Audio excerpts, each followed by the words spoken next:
উত্তরের একটি বাসায় এলাকাবাসী পুলিশের গোয়েন্দা শাখার সাবেক প্রধান হারুনুর রশিদকে দেখতে পেয়েছে এমন সন্দেহে সেনাবাহিনী ও পুলিশ যৌথ অভিযান চালায়।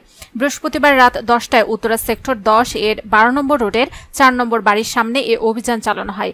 এলাকাবাসী জানায় ডিবি হারুন এই ভবনে আছেন বলে গুঞ্জন ওঠে। এরপর তারা সেনাবাহিনীকে খবর দেয়। এরপরই সেনাবাহিনীর একটি টিম বাসাটিতে তল্লাশি চালায়। তার কিছুক্ষণ পর সেখানে পুলিশের একটি টিম আসে, তবে সেনাবাহিনী কিছু না পেয়ে ঘটনাস্থল থেকে চলে যায়।